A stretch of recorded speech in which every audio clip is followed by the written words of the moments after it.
Oke, video ini gue buat khusus buat kalian di luaran sana yang ada kepikiran buat beli iPhone series 12. Apakah masih worth it atau tidak mengingat bentar lagi iPhone 16 bakal hadir di muka bumi ini. Sebenarnya kalau spesifik ngebahas iPhone 12 gue udah pernah bahas ya di tahun 2024 ini. Tapi mengingat bentar lagi iPhone 16 itu hadir, apakah iPhone 12 mini ini masih layak untuk dibeli dengan harganya yang bakal agak sedikit berguncang-guncang? Intinya iPhone 12 mini worth it atau tidak nih? Di samping bentar lagi kelahiran iPhone 16 benar-benar sudah dekat banget.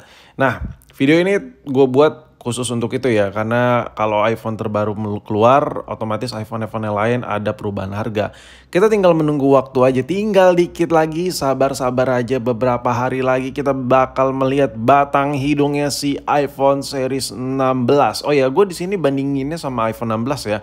Karena ya biar apple to apple lah, kalau gue bandinginnya sama iPhone 16 Pro ya kagak, ya gitulah. Sedikit intermezzo sedikit ya, karena gue ngebandingin iPhone 12 mini ini layak atau tidak dibeli dengan iPhone 16 yang mau keluar.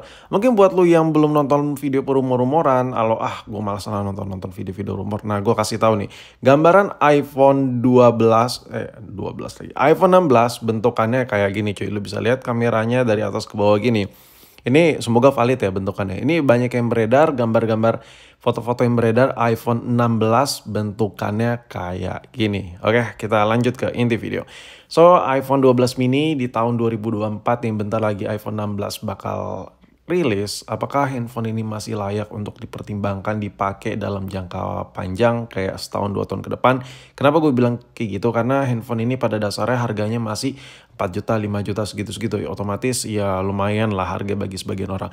Nah, gue mulai dari harga yang paling murah dulu. Kalian bisa dapat iPhone 12 ini di harga 4 jutaan ya. Ini adalah handphone dengan kondisi paling best, paling terendah.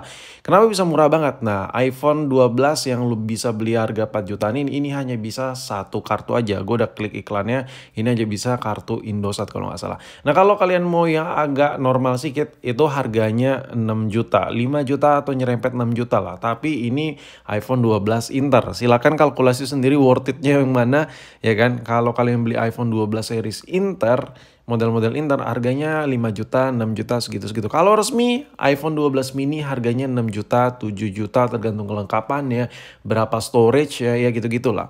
Intinya perbandingan harganya paling murah kalian bisa beli 12 itu dari harga 4 jutaan, cuman bisa salah satu kartu, nggak bisa semua kartu, bukan all provider, ya kan. Kalau bisa semua SIM tapi masih Inter harganya di 5 juta ke 6 juta, tergantung gigabyte-nya. Kalau yang resmi di 7 jutaan tergantung storage-nya, kelengkapannya, dan di mana kalian beli. Ya, itu masalah harga. Mengingat dengan harga-harga yang berjuta-juta itu, apakah si 12 ini masih worth it?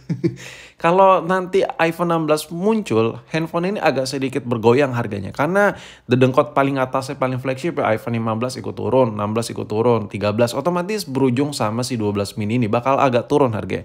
Nah, kalau ngomongin soal performa, ya, handphone ini masih bisa dibilang sangar. Untuk skor Antutunya versi 10 ya V10 ini tembus di 1 juta lebih. Ya, skor Antutu 1 juta lebih buat dipakai daily fix ya. Lo masih nggak ngudeng. Ini soalnya bener-bener tinggi skor Antutu buat daily aja. Bisa dibandingkan sama HPP Rockpoint per gaming-gamingan yang harga 4 jutaan ya. Ini bisa dilibas cuy. HP gaming performanya masih bisa dilibas sama si iPhone 12 ini kemana-mana. Ya kalau buat temen lu ada yang gaya-gayaan pakai Rockpoint yang harga 4 juta sampai 5 juta itu masih bisa dilibas sama 12 mini ini. 12 biasa maksud gue. Nah, ngomongin soal perbandingan dengan Android lainnya, Android yang lumayan baru yang harga 5 juta ke 6 juta, ini masih setara. Jadi performa chipsetnya masih setara meskipun iPhone 12 mini ini udah lumayan old ya. Tapi kalau dibandingkan dengan Android harga 5 juta 6 juta terbaru, HP ini masih bisa nyanggupin, masih bisa disetarain, bahkan kadang ada beberapa series dengan Android lain si 12 ini jauh lebih ngebut. Nah, jadi kalau ngomongin performa menurut gua skor Antutu 1 juta ini nggak perlu diraguin lagi lah. Kalau ngomongin kamera, ya jelas kalau lu ngomongin foto, ya Android fitur-fiturnya jauh lebih komplit lah. 12 mini ini mengingat lensanya cuma 2. Tapi kalau lo ngomongin soal video recording, gue udah capek banget ngebahas video recording mulu. Karena ada aja yang nggak percaya gitu. Lo belum tahu aja model ini.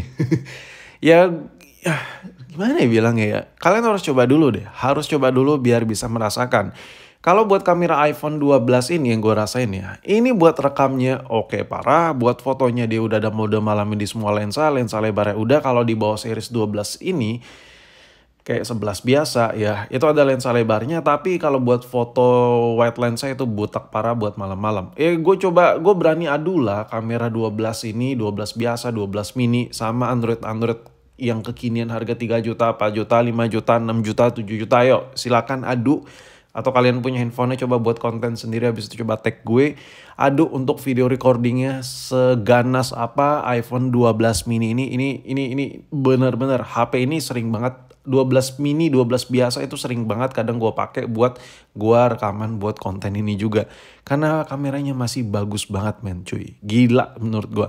Jadi Android harga 3 juta, 4 juta jangan ngarep ya. Jangan ngarep buat ngimbangin hasil kamera dari video recording si iPhone. Abang, tapi kan lensa lebarnya buat video recording tuh kadang agak gelap. Ini kamera HP cuy, kamera HP men. Kalau lo mau lensa lebar, wide lens yang rekam bagus ya, ini at least lo beli GoPro ya sana ya. Ini kalau lo mau video recording yang the best, setting di lensa yang biasa, bukan wide lens. Lo bisa lihat ini gue set di 4K dan lo bisa lihat rekamannya sejernih ini, sepekat ini warnanya. Kalau gue rekaman pakai iPhone, beberapa poin yang bisa kalian dapat nih ya. Pertama, kalau buat yang malas color grading, warnanya lumayan natural, masih oke, masih enak di mata. Jarang banget gue ngecolorin lagi hasil video dari iPhone karena menurut gue hasilnya bagus dan hasil videonya nggak cenut-cenut kayak Android pada umumnya. Oke, itu ngomongin soal kamera udah lumayan banyak lah gue bacotin ya. Jadi menurut gue masih worth it lah handphone ini meskipun 16 bakal keluar. Layarnya brightness-nya lumayan tinggi. Masih bisa lah diadu sama Android harga di bawah flagshipan ya, harga 5 juta, 6 juta itu masih bisa lah buat nyaingin ya. Meskipun iPhone 12 series ini udah lumayan berumur, tapi menurut gua buat elu yang mungkin ada pertimbangan yang berat, gua mendingan beli ini atau beli ini. Kalau lu ngomongin soal display ya, ini nggak usah diraguin lagi. 12 mini ini 12 biasa, 12 mini series 12 itu salah satu one of the best value-nya. Kalau lu mau dapetin kameranya oke, performa oke dengan display yang oke. Salah satu seriesnya ada di series 12 ini. Ini menurut gue ya. Dan kalau ngomongin soal baterai, ya balik lagi lah. Lu harus sadar diri lah. Lihat mAh-nya, lihat penggunaan kalian seintens apa, coba kalkulasi apakah awet atau tidak, itu balik lagi sesuai kebutuhan. Tapi kalau lu nanya performa, kamera, buat dipakai daily super nyaman, 12 ini masih jadi pertimbangan meskipun iPhone 16 mau keluar.